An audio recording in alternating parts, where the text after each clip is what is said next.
결혼할 거다.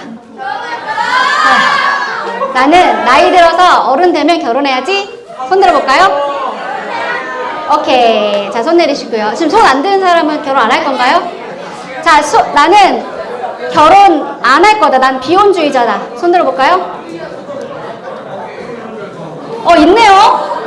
오케이, 오케이. 자, 그러면 나는 결혼할지 안 할지 모르겠다. 손 들어볼까요?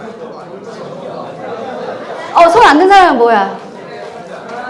아직은 생각이 없는 거예요? 자, 우리나라에서 이걸 조사를 했어요. 올해 3월에. 이제 뉴스에 나온 건데요. 선생님 이거 뭐 깜짝 놀랐어요. 결혼에 대한 견해. 해도 되고 안 해도 된다가 59.7%고요. 하는 것이 좋다 24.1%고 안 할 거예요. 안 하는 게 더 좋아요가 11.9%예요. 자, 그리고 아이를 안 낳겠다가 결혼 안 한 사람은 나는 결혼을 하더라도 애는 안 낳을 거다. 사실 반반이라는 거죠. 근데 아직 결혼은 했는데 아직 아기는 없다 하는 사람은 그래도 이따가 좀 더 많죠. 자, 지금 세상이 이렇습니다. 결혼 비혼주의가 얘기를 하고 미디어에서 텔레비전에서는요. 비혼주의를 굉장히 장려하고 있는 나 혼자 산다가 굉장히 높은 시청률을 가지고 얘기를 하고 있어요. 근데 성경에서는 뭐라고 말하냐면요. 여호와 하나님이 이르시되 사람이 혼자 사는 것이 좋지 아니하니 내가 그를 위하여 돕는 배필을 지으리라 해서 하나님이요. 죄를 미워하시거든요. 죄가 싫다고 말씀을 여러 번 하셨지만 죄가 아닌데 좋지 않다라고 말씀하신 유일한 말씀이에요. 사람이 혼자 독처하는 것이 하나님이 보시기에 좋지 않대요. 그래서 하나님이 결혼을 뭐라고 말씀하셨냐면요. 결혼은 둘이 아니고 한 몸이 되는 것. 그러므로 하나님이 짝지어 주신 것을 사람이 나누지 못할지니라 하면서 뭐라고 얘기하시냐면 그들은 누구죠? 아담과 하와, 남자와 여자, 결혼한 그들, 부부에게 복을 주시면서 이르시되 생육해라, 번성해라, 땅에 충만해라, 땅을 정복해라, 다스려라. 자, 다시 생육해라, 번성해라, 충만해라, 정복해라, 다스리라. 이 5가지를 지금 이 어법이 어떠세요? 정복하는 게 어떻겠니? 권유형이에요? 명령형이에요? 네, 하나님은 이렇게 명령하고 계세요. 이게 사실은요, 여러분 그거 아세요? 인권 거리죠? 인권의 시초가 이거예요. 인간이 갖고 있는 권리. 이 5가지. 거기에서 미국의 독립선언문, 이런 것들이 나오고요. 세계 인권 선언문이 나오고 그걸 가지고 시작한 게 사실은 이거 굉장히 성경적인 관점에서 시작한 게 인권이에요. 바로 이 말씀에 근거해서. 그래서 하나님이 창조하신 결혼 제도는요. 우선 가장 제일 중요한 거 한 남자와 한 여자가 한 몸이 되는 것이 그리고 부모를 연합해서 부모를 떠나는 거. 이 부모를 떠난다는 건 경제적으로 떠나고 정서적으로 떠나는 거. 해서 한 몸을 이루는 게 바로 부부고 그게 바로 결혼이라고 하나님이 결혼제도를 창조하셨는데요. 이 결혼제도는 인간이 죄 짓기 전에 하나님이 만드신 거예요. 그러니까 죄를 지어서 어쩔 수 없이가 아니고 원래 만드신 거고 아담이 너무 외로워. 쟤네는 저렇게 짝끼리 암수 다 있는데 나만 내 짝이 없구나. 이러지 않았어요. 하나님이 그냥 아담이 보기에 혼자 있는 게 보기 좋지 않아서. 그러니까 나 혼자 있어도 좋은데요? 굳이 결혼의 필요성을 못 느끼겠어요. 난 외롭지가 않아요. 지금 사는 게 좋아요. 그게 하나님이 보시기에 좋은 핑계가 아니라는 거예요. 물론 독신의 은사를 갖고 하나님의 일을 감당하기 위해서 독신의 은사를 주신 분들이 간혹 있어요. 근데 그거 아니면 다 결혼해야 됩니다. 명령입니다. 하나님이 말씀하셨어요. 생육하라고 그랬어요. 번성하라고 했어요. 땅에 충만하고 땅을 다스리라고 하셨거든요. 자, 선생님 가족을 한번 소개해 보려고 그래요. 우리 첫째는요, 이렇게 귀엽게 어릴 때부터 자연을 좋아해서 이렇게 많이 컸어요. 지금 학교에서의 이미지와는 다른 이런 모습이죠. 선생님이, 하나의 이거 에피소드인데, 선생님 입학식 하는 날, 이제 우리 선생님 아까 막 인사를 먼저 와서 너무 예쁘게 아이들이 인사를 하는 거예요. 여학생 2명이 해서 안녕 너네는 몇 학년이에요? 그랬더니 뭐 8학년이에요 그랬던 것 같아요. 그래서 누구 엄마세요? 이러면서 1학년에 이번에 입학하는 최아인 엄마 했더니 헐 대박 완전 평범해 이러고 가는 거야. 혹시 그 얘기했던 친구 기억나요? 그래서 얘가 도대체 어떻게 살고 있길래 뭐 아무튼 그렇습니다. 두 번째 우리 조이는요 굉장히 장난기가 많고 호기심이 많은데요. 어릴 때 조용해서 보니까 이러고 있는 거예요. 그래서 표정 봐 표정. 오예 엄마 내가 이렇게 했지롱. 자, 이렇게 태어났어요 얘는. 자 그리고 우리 집에 귀염귀염을 맡고 있는 막둥이인 지금 얘는요 겁이 엄청 많아가지고 이게 지금 미끄럼틀을 타는 건데 얼마나 높은 미끄럼틀이냐면 그냥 이 정도예요. 너무 무서워서 막 주차장 가다가 꼭 손 안 잡고 나 혼자 갈 거야 이러는 애를 안 돼 멈춰 안 돼 안 듣고 막 하다가 저기서 갑자기 무슨 저 멀리서 엔진 소리가 아주 저 멀리서 들고 갑자기 무서워가지고 이렇게 세 명의 아이를 태어나는데 셋 다 너무 달라요. 너무 신기해요. 너무 다른데 세 명 다 내 모습이 있고 아빠 모습이 있어요. 그래서 이제 선생님에게 꿈은 내 가정이 천국이 되는 거예요. 우리 가정이 천국이 되는 게 꿈인데요. 여러분도 이 꿈을 꾸고 지금부터 준비하셨으면 좋겠어요. 자, 우리가 생애주기 가운데 결혼이라는 시간 전에 절제와 인내의 시간을 가지고 배워야 될 필요가 있어요. 그래서 성은요, 결혼과 동시에 지평이 열리는 거예요. 그 전에는 관심 갖지 마시고요. 여러분 성충동, 성욕, 이거를 잘못됐다고 하는 거 아니에요. 그거는 하나님이 주신 귀한 본능이에요. 생육하고 번성하기 위해서 하나님 심겨주신. 그거 자체가 그렇다는 게 아니고 조절할 수 있는 거를 능력을 키워야 됩니다. 그거 어디서 한다고요? 아까? 뇌에 어디서 한다고요? 전두엽. 그렇지. 전두엽에서 하는 거예요. 그래서 우리 성경 말씀에 순종하라. 내가 이 땅에서 잘 되고 장수할 거라고 했는 게 이게 과학적으로 들어맞고 있는 거예요. 순종한다는 게 뭐예요? 내가 진짜 아니야 저건 아니야 내 마음과 달라 하고 싶지 않아 하는데 어른이 말씀하시니까 선생님이 말씀하시니까 엄마 아빠가 말씀하시니까 순종하죠. 그러면 그렇게 되면 왜 땅에서 잘 될까요? 전두엽이 발달하거든요. 전두엽은 인간이 가질 수 있는 가장 고기능성 장착이 되는 거예요. 그런 사람이 잘 되지 않을 수가 없겠죠. 예, 그렇습니다. 그리고 그래서 하나님은 결혼을 어떻게 말씀하시냐면요. 모든 결혼을 귀히 여기고 침소를 더럽히지 않게 해라. 간음하는 자들을 심판하시리라. 선생님, 여기엔 없으리라고 믿고 싶어요. 근데 간혹 청소년들인데 이미 선을 넘은 친구들이 있어요.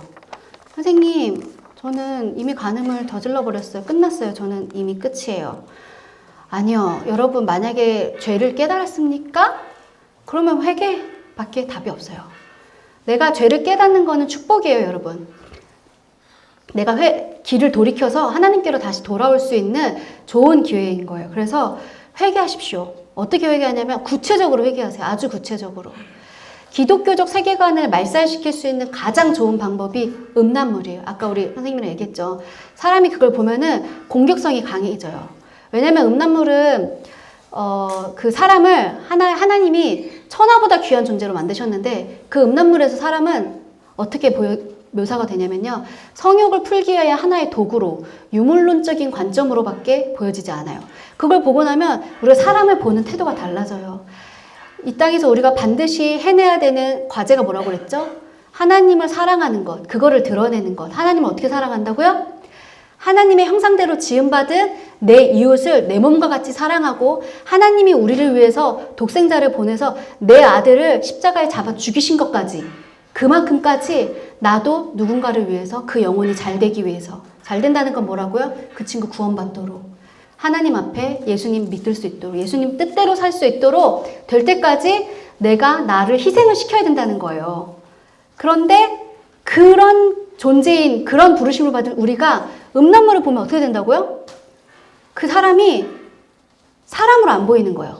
그냥 하나의 도구를 위해서 사람이 사용될 수 있는 유물론적인 관점을 보이기 때문에 구령에 대한 열정이 차디차게 식습니다. 그래서 여러분 성관계는 내가 마음 맞는 사람, 내가 사랑하고 나를 사랑하고 서로의 합의가 되어 있고 우리가 지금 만나서 성관계를 해도 괜찮고 아기가 생겨도 책임질 수 있을 것 같은 나이에 사랑하는 사람과 하는 게 아니에요. 성관계는 누구와 한다고요? 자, 다시 성관계는 누구랑 한다고요? 언제? 그렇죠. 결혼하고 마음껏 하세요. 아주 마음껏 하세요. 하나님이 누리라고 하셨어요. 그러니까 자, 유일한 대상입니다. 배우자가.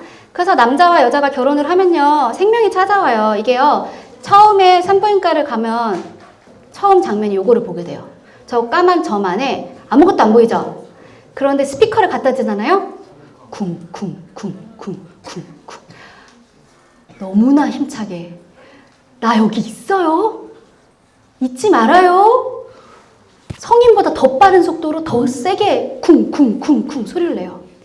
하나님이 주께서 내 내장을 재셨으며 모태에서부터 나를 만드셨다고 해요. 내가 너를 모태에 짓기 전에 이미 알았다고. 그리고 네가 배에서 나오기 전에도 성별, 거룩하게 내가 구분지어서 너를 품고 있었다. 너를 만들고 있었다고 하나님이 내가 너 찜콩했다고 이미 얘기하고 있어요. 태아는 내가 보이지 않는다고 생명이 아닐까요? 절대 아니죠. 하나님이 자기의 형상대로 하나님의 형상대로 지으셨어요. 그래서 아까 방금 그 동영상처럼 그런 과정들을 겪고 나면 아기가 준비가 되면 응애 하고 나오는 거예요. 그리고 그날을 우리는 생일이라고 부르고 모르는 사람이라도 생일이라고 저 오늘 생일이라면 그래요 축하해요 어머 너무 축하해요 이렇게 얘기하죠. 왜? 나랑 상관없는 사람인데. 그냥 하나님의 형상대로 지음받은 그 존재 자체로 귀하고 그 사람이 이 세상에 태어난 날이기 때문에 그래요. 여러분은 절대 기억 못하겠지만 여러분의 존재를 확인한 순간 여러분의 엄마 아빠 할머니 할아버지는 다 이렇게 행복하고 감동하셨어요. 그만큼 여러분이 소중한 존재예요. 여기 하나님의 형상대로 지음받은 우리가 하나님 하나님 하나님 하나님 하나님 하나님 해서 이 가득 다 강당을 채우고 있는 거예요. 그렇게 소중한 여러분이 있는데요. 이렇게 선생님 저희 가족은 이렇게 화목하지 않아요. 저는요 엄마 아빠가 저 낳고 후회하셨대요. 그럴 수 있어요. 그런데요 하나님이 친절하게 이렇게 말씀하셔요. 그들은 혹시 잊을지라도 나는 너를 잊지 아니할 것이라. 혹여나 그 행복하지 않은 가정에서 태어났을 수도 있어요. 그리고 나의 존재 자체가 너무 버거워서 지우려던 엄마 아빠 밑에서 어쩌다 보니 그냥 태어난 실수한 인생 같은 내 인생이라고 생각될 수도 있어요. 그런데 하나님 그렇지 않다는 거예요. 내가 너를 잊지 않는다. 너는 나에게 너무 소중한 존재다. 내 아들을 죽이면서까지 너를 사랑할 만큼 너는 나에게 그만큼 소중하고 중요한 존재야 라고 하나님은 이렇게 말씀하고 계세요. 우리 하나님은 이런 분이세요. 이렇게 친절하신 분이세요. 그런데 보이지 않다고 너무 작다고 낙태죄를 폐지해주세요 하는 사람들이 있어요. 내 자궁인데 왜 니들이 뭐라 해 하면서 이렇게 너무나 열심히 부지런하게 자궁 가지고 하나님 만드신 자궁 가지고 손가락 용 모양 하면서 낙태죄 폐지를 합니다. 그럼 사람들이 이렇게 말해요. 근데 진짜 강간당해서 임신하면 어떡해. 애가 기형하면 어떡해. 이렇게 근데 우리 기독교인 우리 입장에서 생명이 하나님에게 속한 것이기 때문에 그럼에도 불구하고 낙태를 하면 안 되지만 이미 법에서는 뭐라고 되어 있냐면요. 그러니까 부모가 유전적인 질병을 갖고 있는 경우에서 임신했으면 낙태해도 돼. 기형아 검사했는데 기형아로 나왔어? 그럼 낙태해도 돼. 강간으로 인해서 임신했어? 낙태해도 돼. 아니면 엄마가 병중에 있어? 낙태해도 돼. 라고 이미 이 낙태법이 폐지되기 전부터 이 법은 원래 있었어요. 그리고 심지어 민법 천조 상속에 관련한 법률에서는요. 태아의 존재를 명백하게 인정하고 있습니다. 상속받을 존재로. 그런데 방금 똑같은 민주시민으로서 저렇게 낙태죄를 폐지하십시오. 낙태를 해도 괜찮다고 말하십시오. 라고 얘기하는 사람들이 있었지만요. 아닙니다. 낙태는 절대 안 된다. 죄입니다. 태아는 생명입니다. 생명을 존중합시다. 당신은 살인자입니까? 낙태는 살인입니다. 자, 사람 아닙니다. 태아도 생명입니다. 라고 이렇게 얘기하는 사람들이 있어요. 그런데요, 이런 거 하기 전부터 OECD 국가 중에서 우리나라는 낙태율 최고예요. 제일 많이 죽이고 있어요. 법에서도 죄여가지고 형법으로 다스릴 수가 있었던 그 낙태죄가 있었음에도 불구하고 OECD 국가 중에서 낙태율 최고였는데요. 자, 아까 그렇게 찬성합니다, 반대합니다, 열심히 피켓 들고 싸웠잖아요. 어떻게 될게요? 결론은 2019년 4월 11일에 낙태죄가 폐지됐어요. 낙태해도 돼요. 나라에서 해도 된대요. 지금 이 사진 보세요. 이분들 표정 어때요? 내 자궁 내 거야. 권리야. 내 권리야. 성관계 하는 권리도 내 권리고, 그러다가 실수로 임신하면 지우는 것도 내 권리야. 타의 권리보다 나의 자기 성적 결정권이 더 중요해라고 주장하던 저 사람들이 결국 낙태죄가 폐지됐습니다라고 그 헌법재판관에서 결론이 나왔을 때 나라를 되찾은 것 같이 저렇게 환호하고 얼싸안고 좋아하고 있어요. 그리고 나서 그로부터 2년 뒤 2021년에 34주 된 아기를 낙태를 시킵니다. 근데 낙태를 시켰는데 낙태를 시키다가 애가 태어나버린 거예요. 나왔는데 애가 안 죽었어. 그래서 의사가 죽였습니다. 왜냐면 낙태가 애 죽이라고 부모가 요청을 해가지고 애를 죽이고 있었는데 애가 그냥 나와버렸어. 그럼 어떻게 죽이라고 했으니까 죽였잖아요? 근데 이 의사는요, 아까 그 법이 폐지가 돼서 낙태죄에서는 무죄가 됐는데요, 살인은 유죄가 됐어요. 이 얼마나 코미디입니까? 지금 이 세상이 이렇습니다. 자, 성경에서는 뭐라고 했냐면, 내가 너를 모태에 짓기 전부터 알았고, 아까 너를 성별했고, 너를 여러 나라의 선지자로 세워놓으라. 그리고 생육하고 번성하고 땅에 충만하라 라고 말하셨는데요. 그런데 그걸 다 무시하고 지금 이게 너무 웃긴 거예요. 강아지 학대한다고, 강아지 죽인다고 그 사람들 법적으로 이렇게 만들어야 된다, 처벌해야 된다 막 이러는 사람들이요, 인권운동가라고 하거든요. 그 사람들이 동시에 낙태죄 폐지한다고 얼싸하고 우는 거예요. 이게 얼마나 참 그런 세상이 됐는지 모르겠어요. 자, 선생님이 준비하는 내용은 여기까지고요. 오늘 우리 오늘 첫 시간부터 하나님이 성경에서 말하는 사랑은 간음이 아니라 아가페 사랑. 죽어줄 수 있을 만큼까지의 하나님이 우리에게 베풀어준 그 사랑. 가늠과 혼동하지 말라고. 혹시라도 간음을 했으면 회개하고 돌아와야 된다고 그런 얘기 했고요. 그리고 여러 가지 음란 채팅이라든지 위험한 상황에서 노출되지 않도록 스스로 보호하고, 혹여나 피해자가 됐어도 부모님께, 선생님께 말씀하고 신고하라고 말씀드렸고요. 그리고 남자와 여자의 여러 가지 다른 점들 얘기하면서 한번 수정하는 순간 남자와 여자의 차이점이 유전자로 명확하게 바뀌고 그건 평생 간다고 말씀드렸고요. 그리고 동성애와 차별금지법 얘기했고요. 그리고 결혼은 하나님이 창조하신 제도고, 생육하고 번성하고 충만하고 땅을 다스리고 정복하라고 하신 하나님의 명령을 준행하기 위한 우리의 첫 번째 시작이라고 말씀했고요. 그리고 성경에서 말하는 성은 반드시 배우자만 하라고 말씀을 드렸어요. 그래서 여러분, 결혼하십시오. 반드시 좋은 사람 만나서, 하나님이 나에게 허락하신 그 사람을 만나서 결혼하십시오. 근데 사단은 자꾸 뭐라고 하는지 아세요? 결혼하지 마. 야, 너 이 모양 이 꼴인데 네 씨앗을 또 퍼뜨린다고? 너 못생겼잖아. 유전적으로 열악해. 너 잘하는 것도 없잖아. 돈도 못 벌잖아. 야, 집은 있냐? 결혼해서 되겠어? 누구 또 고생시키려고. 세상은 이렇게 말해요. 그냥 너네 간음하고 끝내. 죽을 때까지 간음해. 간음하나 죽어라! 이렇게 얘기해요.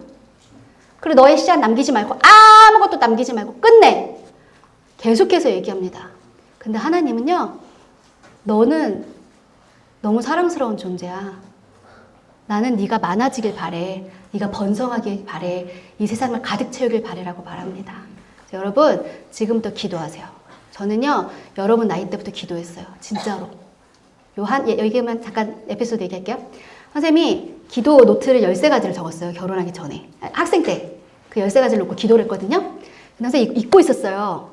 그러다가 결혼식 전날 짐 정리하다가 우연히 학생 때 할 일기장을 딱 폈는데 그 13가지가 단 하나도 빠뜨리지 않고 그대로 이루어진 거예요. 소름. 구체적으로 기도하세요. 기도해야 이 사람이 하나님이 허락하신 내 배우자인지 아닌지, 하나님이 내 손을 잡아 이끌어 계시고 계시는 건지, 나 혼자 난리인지를 알 수 있어요. 알았죠? 그 13가지는요, 정말 구체적이었어요. 구체적으로 기도하니까 정확히 알겠더라고요. 네.